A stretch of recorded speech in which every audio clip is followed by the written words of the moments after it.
porque es imposible que los que una vez fueron iluminados, 1, gustaron el don celestial, 2, fueron hechos partícipes del Espíritu Santo, 3, asimismo gustaron de la buena palabra de Dios, 4, y de los poderes del siglo venidero, 5. Aquí está hablando de algo que la persona ha llegado a hacer, y recayeron, sean otra vez renovados para arrepentimiento, crucificando de nuevo para sí mismos al Hijo de Dios. Está hablando de lo que la persona fue, y al caer es imposible que recobre, pero note que está hablando del mismo pecado, porque el ejemplo que sigue dice que la tierra que bebe muchas veces el agua y produce hierba provechosa, dice, es bendecida por el que la labra. Dice, mi terrenito es una bendición porque da una buena cosecha. Dice, pero el que siembra y el agua le cae y no produce sino espinas y abrojos, dice, está cercana de ser maldecida. Es decir, que si ellos, habiendo recibido todas estas cosas y la bendición de Dios, y el fruto que producían era regresarse al judaísmo, ¿quién los iba a levantar? Ni con grúa.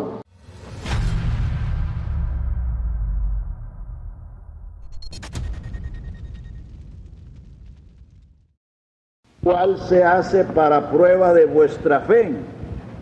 La cual es más preciosa que el oro, y el oro, aunque perecedero, se prueba con fuego, para que así también la fe se prueba con fuego, para que sea hallada en alabanza y gloria cuando Jesucristo sea manifestado. La tribulación es el fuego para el cristiano.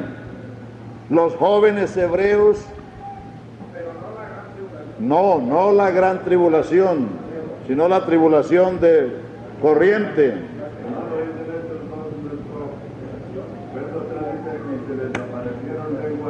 Pero vamos por parte, hermano.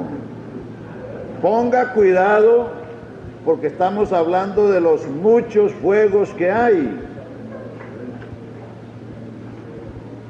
Entonces, ¿cuál es el fuego de que Pedro habla, que es para probar la fe, como el fuego prueba el oro? La tribulación.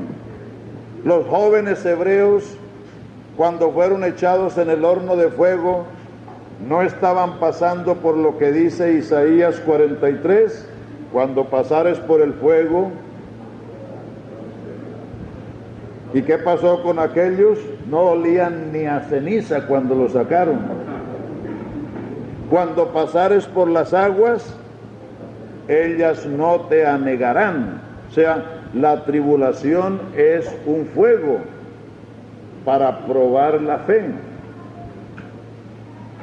Bueno, entonces tenemos ¿cuántos? Tenemos el fuego de la carne, el fuego de la zarza, el fuego del Sinaí, el fuego del juicio, el fuego de la tribulación corriente, no de la gran tribulación.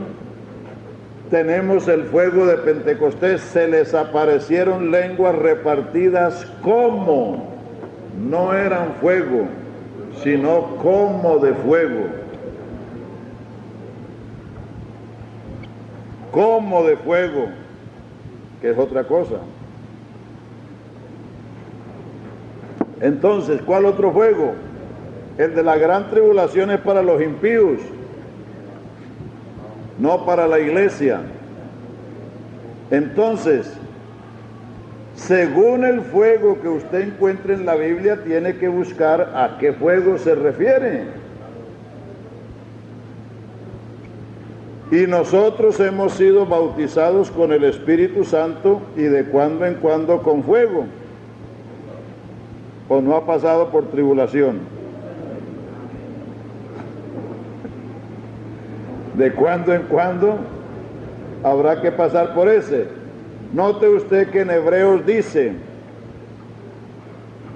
la doctrina de bautismos, plural, ¿lo ha leído? Hebreos 6, la doctrina de bautismos. ¿Será que hay varios bautismos? No, es que el cristiano pasa por varios bautismos. Bautismo en agua, en el nombre de Jesús. Bautismo de vosotros también lo seréis. ¿Y cómo me angustio de esto? Jesús fue bautizado en el Jordán,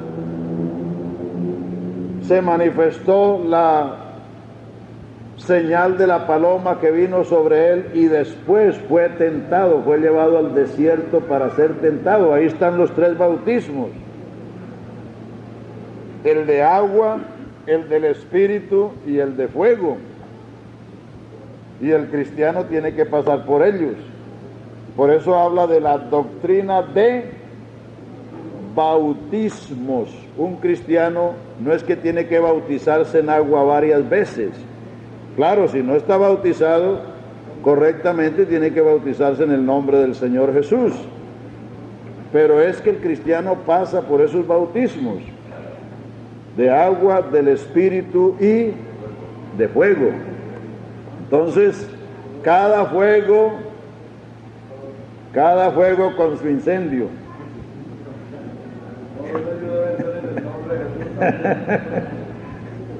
Cada fuego con su incendio. A ver, ¿todavía está trancado?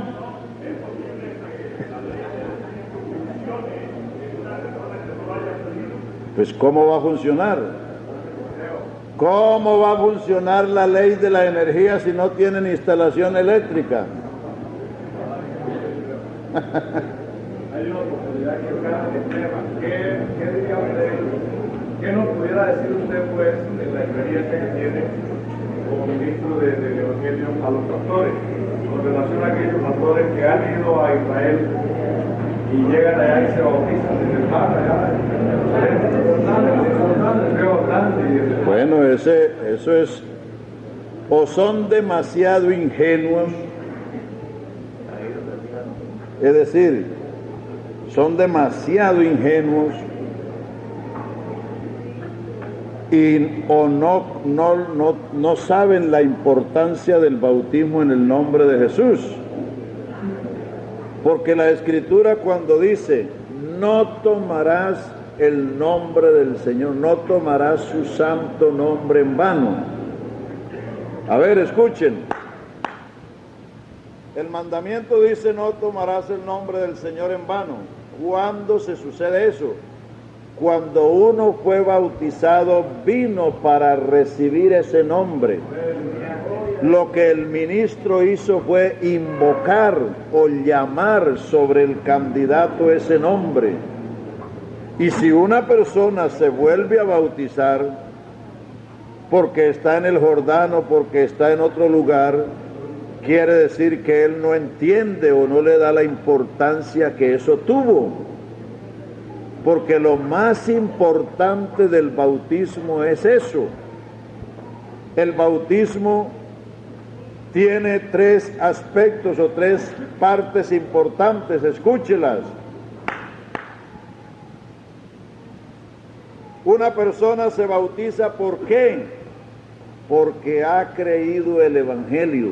Primero, una persona viene a bautizarse porque entiende que Jesucristo es el único Salvador, que dio su vida por él. Segundo, viene a bautizarse porque se arrepintió, porque rompió con el mundo, porque se apartó del pecado, porque no quiere seguir en ese camino. Viene a enterrar su vieja vida, su pasado, para comenzar una nueva. Y lo tercero es que el ministro llama, invoca sobre esa persona el nombre del Señor. ¿Por qué? Porque el nombre de Él nos fue dado bajo el cielo para que seamos salvos, pero lo que a uno le dan hay que recibirlo. Si yo le doy a usted este reloj y no lo recibe, no lo tiene. Y si no lo tiene, no lo usa, no lo puede usar. Entonces Dios nos ha dado su nombre bajo el cielo para que en Él seamos salvos. El ministro tiene la autoridad, el privilegio de invocar, de llamar, como dice en Números 24, así bendeciréis a los hijos de Israel, pondrán mi nombre sobre los hijos de Israel y yo los bendeciré. El bautismo no es para ponerle nombre a una persona, sino para ponerle el nombre del Señor, llamar el nombre. Entonces una persona que siendo bautizado en el nombre de Jesucristo se va a bautizar en otro lugar por la clase de agua o el sitio, o es demasiado ingenuo, o él no entiende lo que pasó. A ver, hermano Murillo.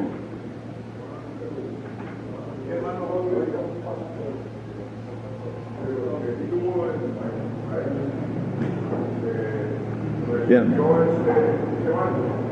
Claro.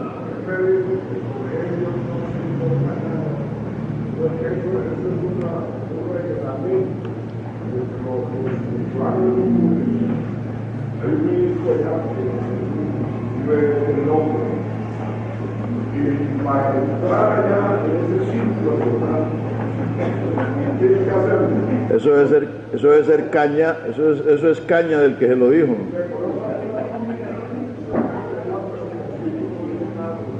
No. A ver, hermano. Un momentico.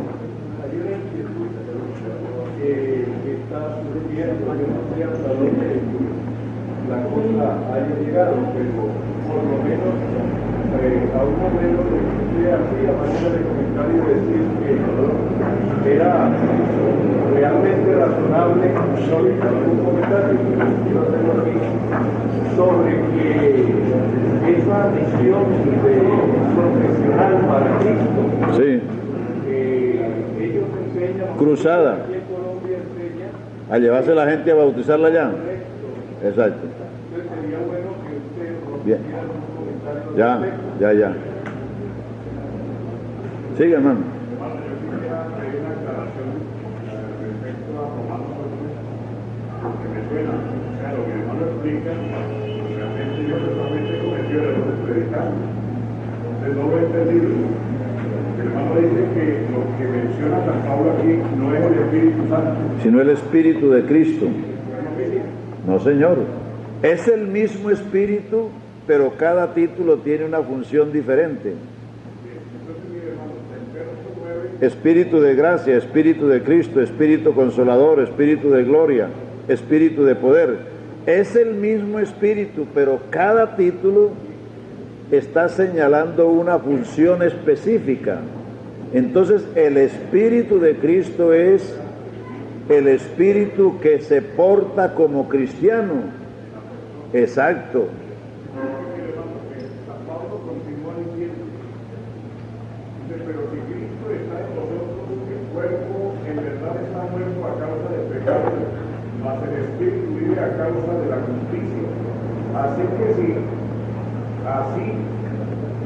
y si el Espíritu de aquel que levantó de los muertos a Jesús mora en vosotros, y el que levantó de los muertos a Cristo Jesús vivificará también nuestros cuerpos mortales Por su Espíritu, que por mora en vosotros. Así que, hermanos, deudores somos, no a la carne, para que vivamos conforme a la carne. Sino Si conforme. vivís conforme a la carne moriréis, mas si por el Espíritu así por las obras de la carne viviréis.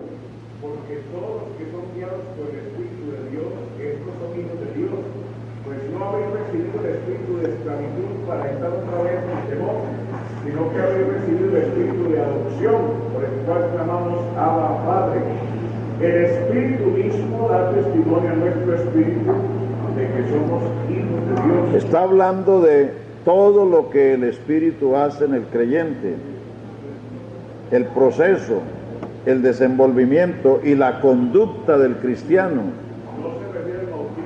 Vea, para llegar a Romanos 8, el bautismo del Espíritu Santo es una obra del pasado, una experiencia del pasado, porque Romanos 8 es el plano espiritual, el nivel espiritual a que una persona debe llegar. Entonces, el bautismo está atrás. O sea que Lógico, lógico. Entonces, pero aquí no está hablando del bautismo del Espíritu, sino del Espíritu de Cristo, la conducta. Haya en vosotros el sentir que hubo en Cristo. El que es de Cristo debe andar. Exacto, lo que dice que uno es de Cristo es su comportamiento. Entonces, una persona que vive cascarrabia, que vive arrevolverado, que vive arrebatado, que vive, pues cómo va a hablar de que él es de Cristo, de que él tiene la unción de esto y de lo otro, si el testimonio está diciendo lo contrario, está diciendo que procede conforme a la carne. Un momentico, hermanos. A ver, ¿de qué iba a decir usted? A ver.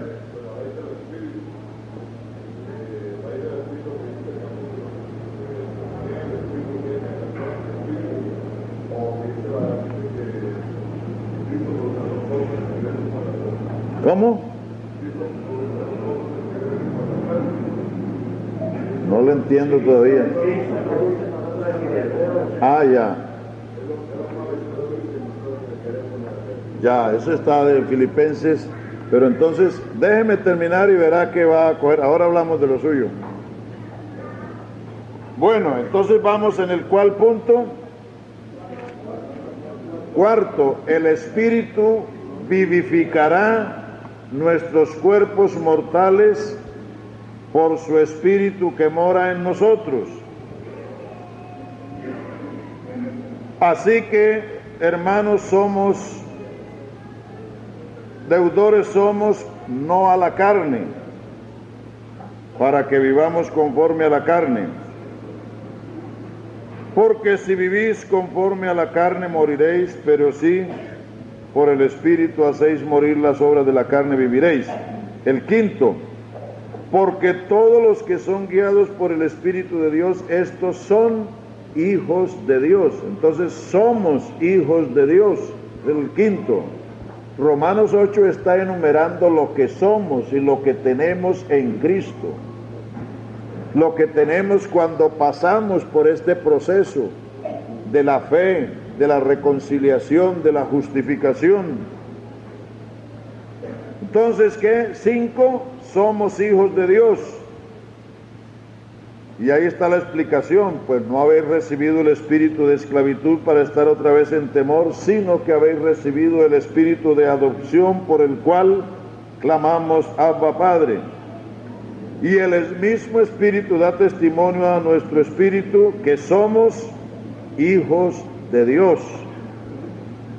6, y si hijos también herederos.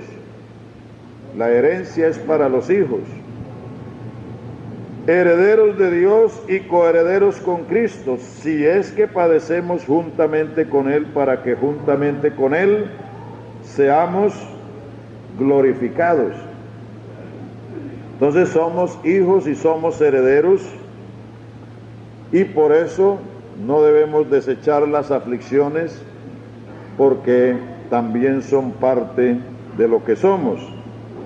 7, viviendo en la esperanza. Esta sí está un poco larguita, pero vamos a leerla. Viviendo en la esperanza.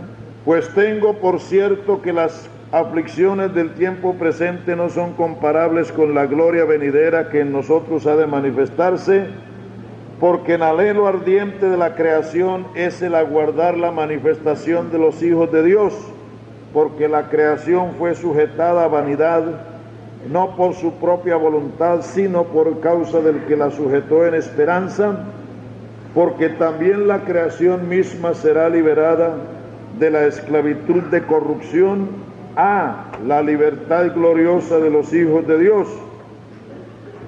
Porque sabemos que la creación gime a una y a una está con dolores de parto hasta ahora, y no solo ella, sino nosotros también, que tenemos las primicias del Espíritu, nosotros también gemimos dentro de nosotros mismos, esperando la adopción, la redención de nuestro cuerpo, porque en esperanza fuimos salvos,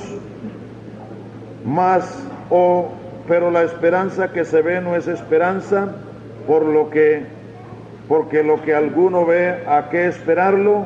Pero si esperamos lo que no vemos, con paciencia lo aguardamos. O sea, el que está en Cristo está libre de condenación, libre de la ley del pecado, es del Espíritu. ¿Qué más? El Espíritu lo vivifica, es hijo de Dios, es heredero de Dios, y vivimos en la esperanza de la redención del cuerpo, porque todavía estamos en un cuerpo mortal. Y dice que la creación gime. ¿Cuál creación? La creación vegetal, la creación animal, toda la creación, porque Cristo pacificó con la sangre de su cruz lo que está en los cielos y lo que está en la tierra. La redención incluye todo el mundo. Por eso habrá una restauración de todas las cosas, porque la creación fue incluida. Por eso la Biblia dice que nosotros somos las primicias. Santiago 1 dice, Él nos engendró de su voluntad por la palabra de verdad para que seamos primicias de su creación. Nosotros somos los primeros, pero la creación también gime, está con dolores de parto, está esperando la redención, está anhelando la libertad gloriosa de los hijos de Dios, y nosotros mismos que tenemos las primicias del Espíritu, que ya hemos experimentado esto, nosotros también gemimos esperando la redención del cuerpo, o sea, la transformación de lo corruptible en incorruptible, y en esperanza vivimos, en esperanza somos salvos, porque lo que alguno ve, ¿para qué esperarlo? O sea que vivimos en la esperanza bienaventurada de la manifestación gloriosa de nuestro gran Dios y Salvador Jesucristo. Cuando Cristo se manifieste, dice, vosotros seréis manifestados con Él en gloria. Y además dice, de igual manera el Espíritu ayuda nuestra debilidad, porque qué hemos de pedir como conviene no lo sabemos, pero el Espíritu intercede por nosotros con gemidos indecibles, porque Él conoce la voluntad de Dios y la necesidad de los santos. Él escudriña los corazones, es decir, ahí tenemos 7 cosas que vivimos, que poseemos, que somos, que tenemos. Y la octava es la seguridad cristiana. 8, la seguridad cristiana. Aleluya. La seguridad está desde el verso 28 hasta el final. Vamos a ver en qué estriba, en qué se apoya, en qué se fundamenta la seguridad de un hijo de Dios. Y esto es muy importante porque debemos vivir seguros.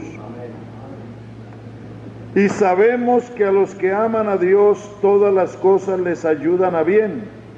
Esto es, a los que conforme a su propósito son llamados, porque los que antes conoció, también los predestinó para que fuesen hechos conforme a la imagen de su Hijo, para que Él sea el primogénito entre muchos hermanos.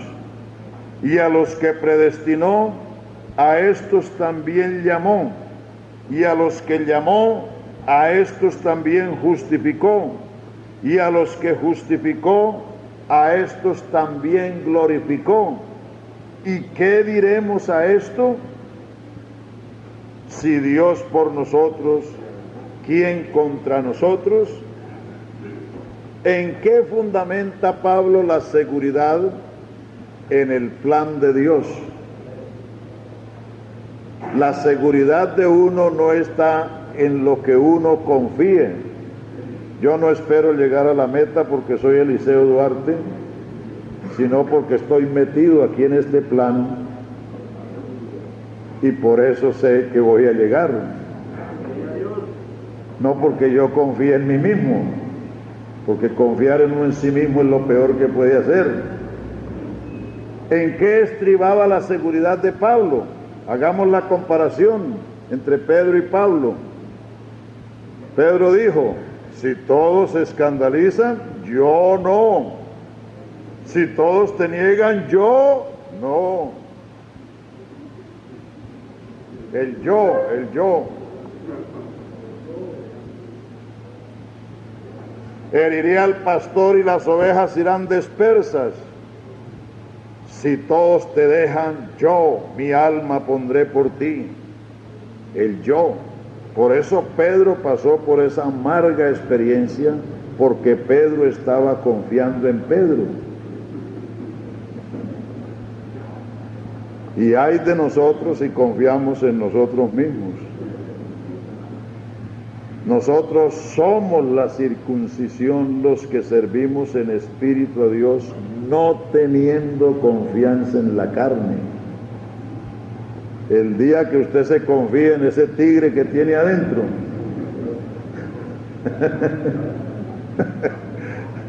le aparecen las manchas y le salen las uñas. Entonces, Pablo, ¿en qué está estribando su seguridad? No en que él era el gran San Pablo, no en que él era el hombre más abnegado para sufrir azotes, no en que él era el más valiente y más osado y más sabio que podía predicarle a los filósofos en el Areópago, o predicarle a Agripa, al rey allá, y dejarlo temblando diciendo casi me persuade. No, él no estaba confiando en eso. Dice, a los que a Dios aman, todo les ayuda bien, porque el que antes nos conoció, el que nos conoció antes de la fundación del mundo, nos predestinó, y el que nos predestinó nos llamó, y el que nos llamó nos justificó, y el que nos justificó nos glorificó. Fíjense que Pablo está contando la glorificación como un hecho sin que todavía se haya sucedido. Entonces dice Pablo, ¿y qué diremos a esto? Si Dios por nosotros, es decir, si Dios ha hecho todo esto por nosotros, hermanos, ¿quién nos podrá apartar? Hermanos, si Dios a lo largo de 6,000 años soportó todas estas naciones, ha soportado toda esa historia que usted lee en la Biblia, en el cumplimiento de los tiempos vino en Cristo a redimirnos. Si Él ha hecho todo eso por nosotros, si Él nos llamó por el Evangelio, si Él nos amó y nos lavó de nuestros pecados, si Él nos hizo reyes y sacerdotes, si Él nos justificó, si Él nos reconcilió, si Él nos santificó, si Él nos libertó del pecado, de la ley del pecado, de la cárcel de la ley, si Él ha hecho todo esto, dice el escritor, si Dios por nosotros, si Dios ha hecho todo esto, ¿quién contra nosotros? ¿No le parece que es mejor confiar en eso que confiar en uno mismo? Hombre, después de que Dios ha hecho tanto a lo largo de tantos siglos, ha cometido una empresa tan enorme como la de salvar al hombre y uno ha sido el objeto de esa salvación. Porque ¿qué hizo usted para salvarse? Nada. El Señor lo buscó y lo encontró perdido y lo hizo objeto de su gracia, objeto de su amor, objeto de su misericordia. Si Dios por nosotros, ¿quién contra nosotros? ¿Será posible perderse uno después de que Dios haya hecho tanto? ¿Qué dicen? ¿Ah?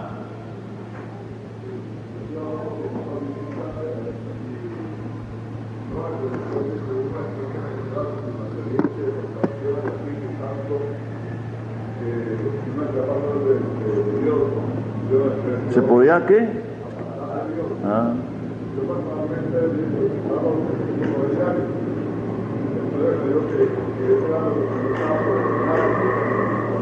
No, uno sí puede salirse del camino porque la Biblia está llena de previsiones sobre eso, pero lo que hay que entender es que Dios ha hecho toda una provisión completa y perfecta. Entonces, si uno puede desestimar, por eso dice, ¿cómo escaparemos nosotros si tuviéramos en poco una salvación tan grande? Por eso dice que prestemos atención para que no nos deslicemos o no nos escurramos. Uno puede perder lo que Dios le ha dado, pero si lo pierde es por negligencia humana, por acción humana, porque ciertamente Dios hizo eso. Dios nos conoció antes de la fundación del mundo, nos predestinó. Predestinar es destinar de antemano para algo. Él nos destinó para esto. Pero si yo no quiero andar, segunda de Tesalonicenses 2:13, lea, ahí está el cauce. Debemos dar siempre gracias a Dios por vosotros, amados hermanos en el Señor, de que Dios os haya escogido para salvación desde el principio, mediante la santificación del Espíritu y fe en la verdad.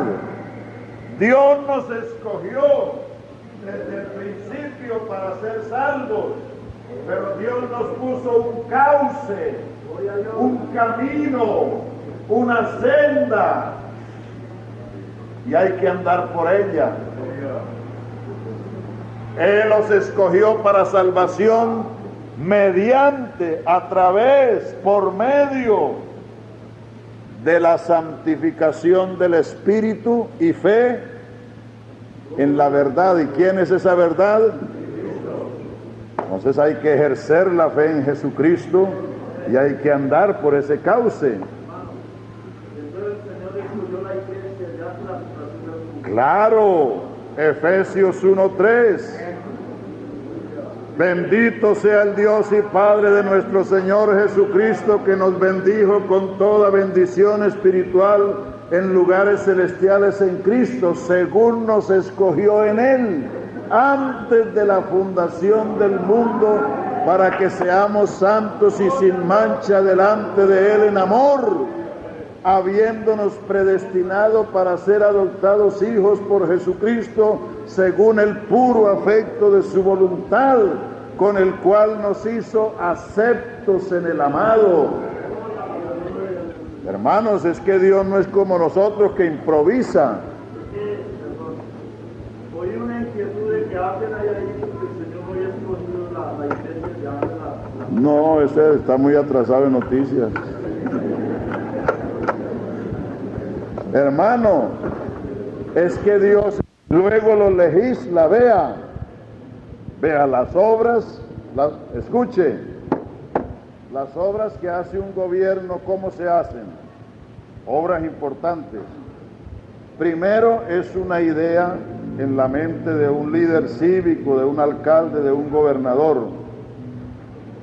Luego hacen un plan y lo llevan a la asamblea o al consejo y lo legislan y lo aprueban. Luego lo llevan y hacen los planos, financian la obra y después la presupuestan y después la ejecutan y después es cuando tenemos el puente o el edificio o lo que sea. Entonces Dios planeó antes de la fundación del mundo. Dios ordenó, el Cordero de Dios fue ordenado antes de la fundación del mundo. ¿Me está escuchando? El Cordero de Dios, el remedio fue provisto y previsto antes del pecado.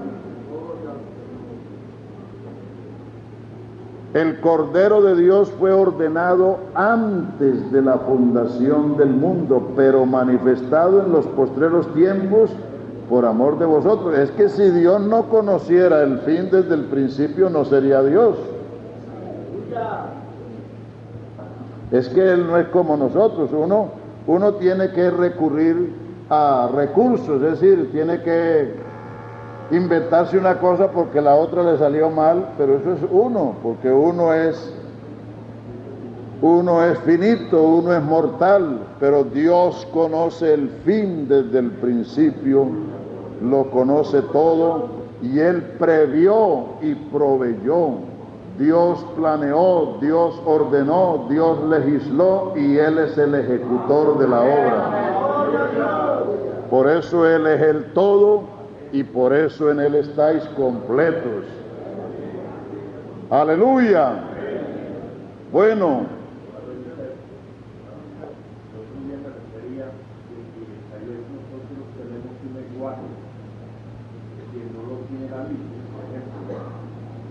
Refiriéndose a la Biblia, refiriéndose al Señor con respecto a la iglesia, Él dice: sobre esta roca edificaré mi iglesia, que el Señor vendrá por su iglesia, todo singular. Sí. Sin embargo, algunos llaman iglesias de diferentes denominaciones, de las iglesias, y se ha llegado a decir que algunos creyentes de nuestra iglesia, que la iglesia la sacará el Señor de todas, de diferentes denominaciones.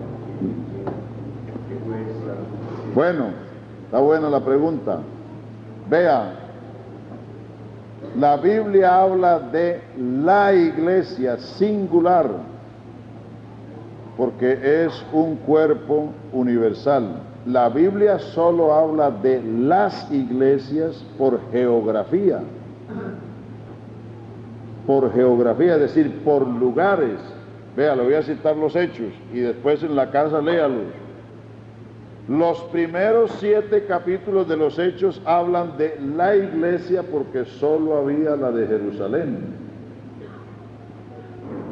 La única iglesia que había en el mundo, en los primeros 7 capítulos de los hechos, era la iglesia en Jerusalén, pero después habla de las iglesias en Judea, de las iglesias en Acaya, de las iglesias en Macedonia, de las iglesias en Asia. O sea, la iglesia se divide en iglesias, pero no por doctrinas ni organizaciones, sino por geografía. ¿Está claro? Las iglesias en Santander, las iglesias en Antioquia, las iglesias de Dios en Judea, las iglesias en Cristo que están en Acaya. Pero la iglesia jamás se divide por razón de doctrina, porque la unidad de la iglesia es un cuerpo. Y un cuerpo no está repartido, los brazos por un lado y las piernas por el otro. Un cuerpo es una unidad compacta. La iglesia es un cuerpo, tiene un espíritu, una esperanza, un Señor, una fe, un bautismo y un Dios y Padre de todos. Esos son los lazos de la unidad. Entonces lo otro es harina de otro costal. Bueno.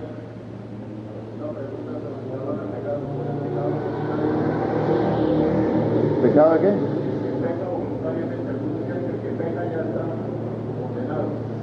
Es que el pecado voluntario de Hebreos 10:26 se refiere al pecado de apostasía.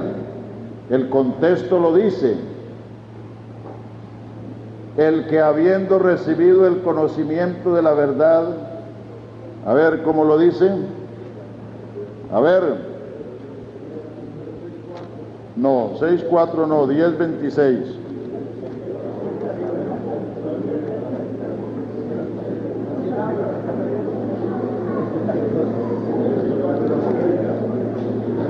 Porque si pecáremos voluntariamente después de haber recibido el conocimiento de la verdad, ya no queda más sacrificio por los pecados.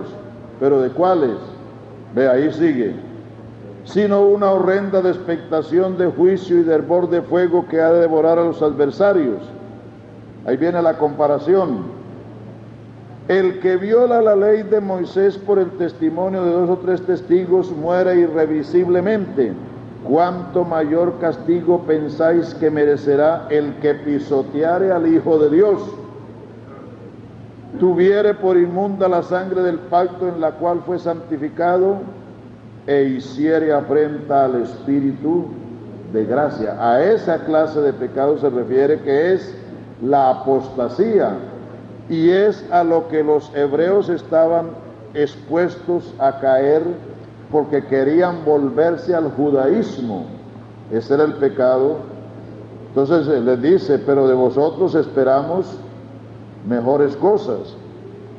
De manera que eso no se estaba refiriendo a borrachera o a aquel que le pegó a la mujer o al que se enamoró de la vecina o otras cosas así, sino al pecado de apostasía, el que menosprecia al Hijo de Dios y tiene por inmunda la sangre, es decir, el que se quiere ir a justificar por otros medios.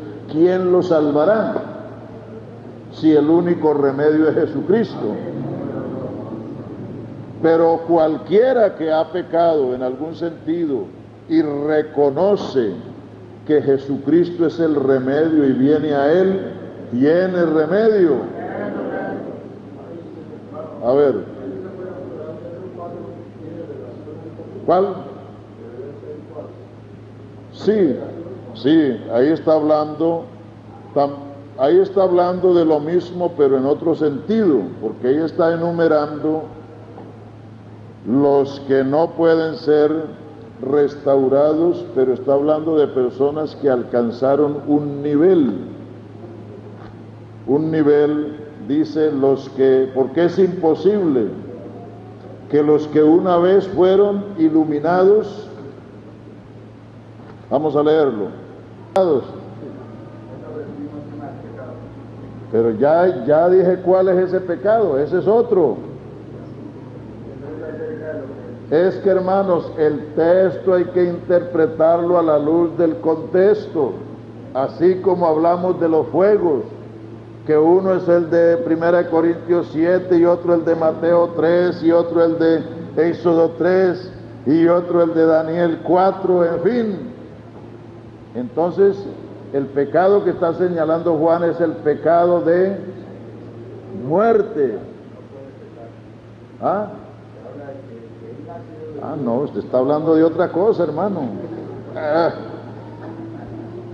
Entonces, estamos hablando del pecado voluntario, que no hay más sacrificio por él. ¿Cuál es? A ver, apostasía. El que menosprecia al Hijo de Dios, ¿quién lo va a salvar? Por Dios. A ver, hermano Morillo.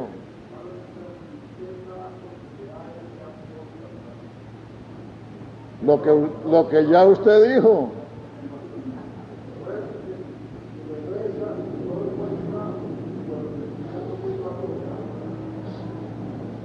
Es que, bueno, si un apóstata vuelve a la iglesia, eso es bastante difícil, porque en Tito dice: al que hace divisiones o al hombre hereje, después de una amonestación, una u otra amonestación, rehúsalo, porque el tal peca y está condenado. Sí, eso es difícil. En el supuesto caso de que un apóstata llegue a oír, pues déjelo que oiga, porque eso es asunto de Dios. Dios, Él es el que levanta a los caídos, uno no lo puede levantar. Pero esos son casos, es decir, esos son casos que por lo menos yo no he visto ninguno. Yo he visto personas que han caído en pecados terribles y han vuelto a la iglesia y se han reconciliado y han organizado su vida. Aquí en Bucaramanga hay uno que fue creyente allá en Antioquia y hizo por allá hasta para vender, y aquí vino y estuvo como 3 años mientras que yo estuve aquí, y aquí estuvo dando buen testimonio, aquí arregló su vida y todo. Pero son personas que han cometido otro tipo de pecados. Es que para la apostasía no hay remedio, porque es que el apóstata es el que rechaza lo que Dios le ha provisto, y si él rechaza eso, y eso es lo que nosotros ofrecemos, ¿qué le podemos dar? Es imposible. Bueno, vamos a terminar con Romanos 8. A ver si mañana podemos hablarle a las hermanas, aunque también les hemos estado hablando a ellas estos días, ¿no?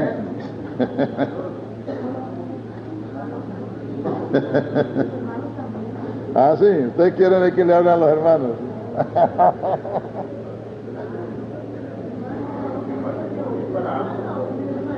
Las hermanas, eso me dijeron a mí, yo no sé.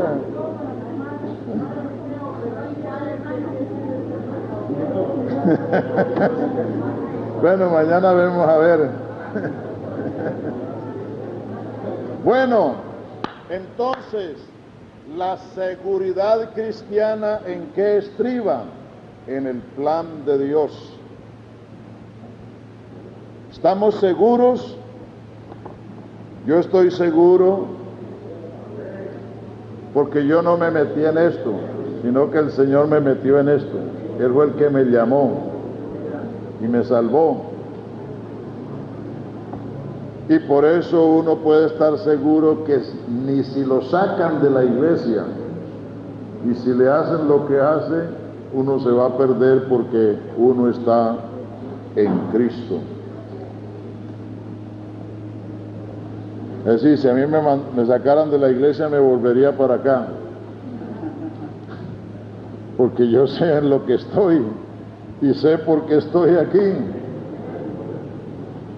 Uno no está en esto porque a uno le pareció esto como algo para ganarse la vida. No, no está aquí porque el Señor lo llamó. No me elegisteis vosotros a mí, yo los elegí y yo los puse para que lleven fruto y para que vuestro fruto permanezca, para que todo lo que pidieres al Padre en mi nombre, Él os lo dé. Si usted predica, hermano, con esa seguridad de que usted está ya predicando porque Jesucristo lo llamó y lo mandó y lo puso, hermano, eso le da peso a su predicación, eso le da fuerza. Aleluya. Pero si usted piensa que está predicando allá porque como que allá es más bueno que donde estaba, o que quizás allá lo quieren más que en otra parte que no lo querían tanto, no, eso son cosas que no tienen, eso son consecuencias, esos son resultados. Uno está en esto porque el Señor lo llamó. y uno predica porque ama al Señor, porque ama la causa, uno no está predicando por la comida. Gracias a Dios porque Dios suple todo. Él es el mejor patrono que hay, Él paga mejor que nadie, Él da, pero uno no debe estar en esto por la comida.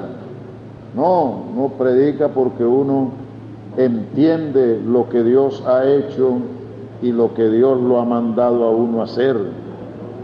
Bueno, entonces, ¿qué diremos a esto? Si Dios por nosotros, ¿quién contra nosotros? No es que no va a haber quien se levante, eso sobrará. ¿Quién acusará a los escogidos de Dios? El diablo es el acusador de los hermanos que los acusa delante de Dios día y noche. Dice Apocalipsis 10 o 11, 10, 12 por ahí.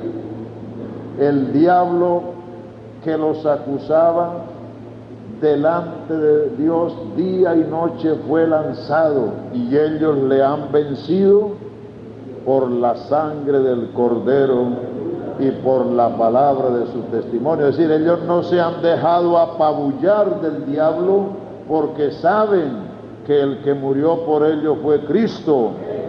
Aleluya. ¿Quién acusará a los escogidos de Dios? No, el que no escatimó ni a su propio Hijo, sino que lo entregó por todos nosotros, ¿cómo no nos dará todas las cosas con Él? Por eso, hermanos, no hay que correr tras las cosas, no hay que andar codiciando, no hay que andar envidiándole a nadie nada.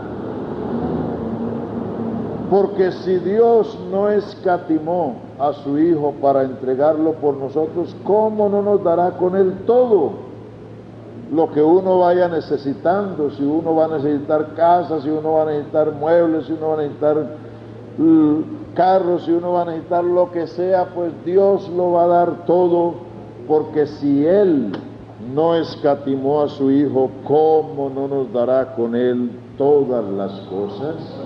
Pero no hay que andar atrás de las cosas, sino siguiendo al dador de ellas.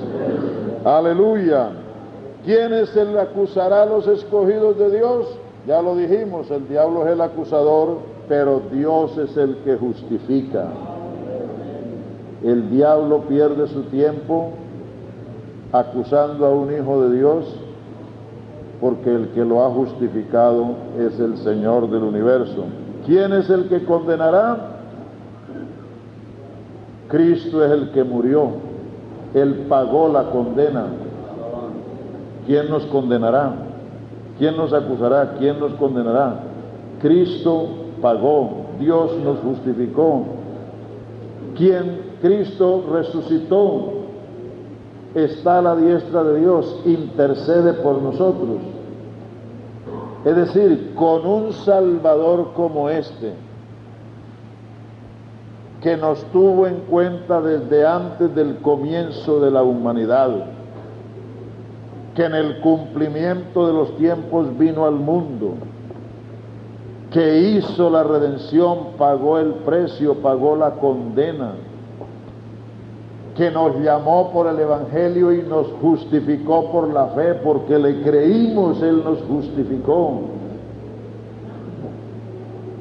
Entonces, y este que nos justificó resucitó y se sentó a la diestra de la majestad en las alturas, y Él mismo es el que intercede por nosotros, Él mismo es el que está velando todos los días.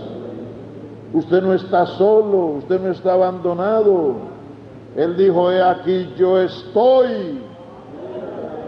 No diga yo estaré, porque así no dice la Biblia. Y eso cambia el sentido de la promesa. Yo estaré mañana o el año entrante. Pero Jesucristo no dijo yo estaré. Jesucristo dijo, he aquí yo estoy. Hay que citar la Biblia como ella dice, porque uno si la cita mal le cambia. el sentido de las promesas que el Señor hizo. Él está sentado en el trono del universo, velando, intercediendo por nosotros. Entonces, ¿quién nos separará? ¿Quién nos apartará del amor de Dios que es en Cristo Jesús? Tribulación, esa no falta. Angustia, también puede venir. Persecución, ya se está asomando por ahí. Hambre, por ahí pasamos algunas cosas, pero ahora no la tenemos. Desnudez, también se ha pasado por allí, puede ser que haya que pasar. Peligro o espada, todas estas cosas son posibles. Como está escrito, por causa de ti somos muertos todo el tiempo, somos contados como ovejas de matadero. Antes, en todas estas cosas, no antes en todas las cosas, sino en todas estas, porque está refiriéndose a la lista anterior. Antes en todas estas cosas somos más que vencedores, somos supervencedores por medio de aquel que nos amó. O sea que cuando venga la tribulación, la angustia, la persecución, el hambre, la desnudez, el peligro, la espada, es la oportunidad para comprobar la fidelidad de Dios. Es para comprobar que antes en todo esto podemos ser supervencedores por medio de aquel que nos amó. Entonces no hay que estar buscando solamente lo bonito, lo bueno y lo barato, ¿no? Lo fácil, sino que cuando estas cosas vienen, que también son parte del cristianismo, hay que creer entonces en estas promesas, que aunque seamos estimados como ovejas de matadero, antes en todas estas cosas somos más que vencedores por medio de aquel que nos amó. Y viene la conclusión, por lo cual, sí, por todo esto, estoy seguro que ni la muerte ni la vida, ni ángeles ni potestades, ni el presente ni el porvenir, ni ninguna cosa creada nos podrá separar del amor de Dios que es en Cristo Jesús, Señor nuestro. La seguridad, esas 8 cosas tenemos estando en Cristo. Capítulo 8 de Romanos es el plano espiritual, es el nivel a que todo cristiano debe aspirar a llegar. Romanos 8 es vivir y andar en el Espíritu, tener la carne dominada, vivir sin condenación, vivir venciendo la ley del pecado, vivir como hijos, como herederos, vivir con la nuca como la jirafa, esperando la venida del Señor.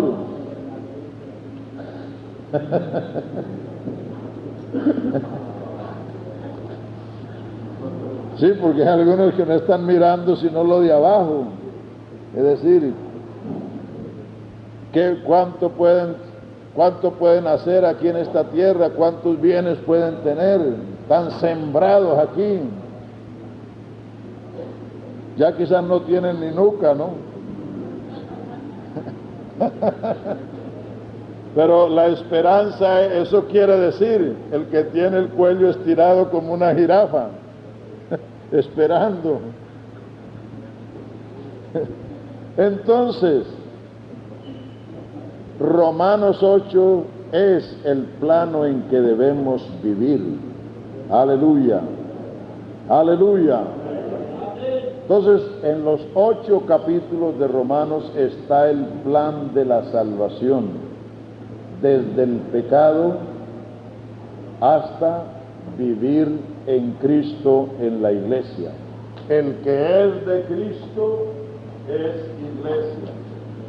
El que es iglesia tiene esas cosas. El que no es de Cristo está aquí en la cárcel.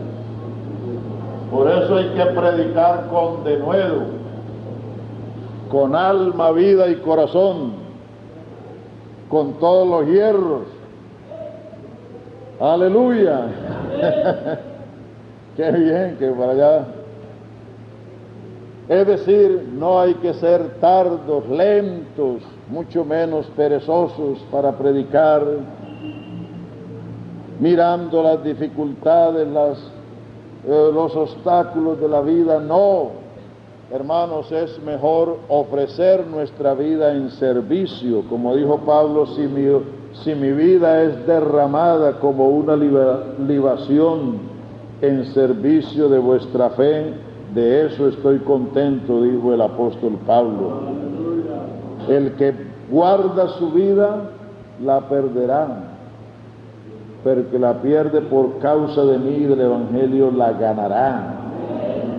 Y si usted quiere tener fuerza y vigor, trabaje con ganas, porque la fuerza la da Dios según el trabajo. Dios no da fuerza para desperdiciar. Si fueres flojo en el día del trabajo, tu fuerza será reducida, pero si eres trabajador en el día del trabajo, tu fuerza será aumentada, vigorizada. Entonces de ahí depende. Si usted le pone todo a esto, pues Dios le dará también suficiente fuerza, vigor, salud. Aleluya, porque Dios no es mezquino, el mismo que es Señor de todos, es rico para con todos. Vamos a darle gracias, hermanos. Bendito sea el Señor. Y con esos 8 capítulos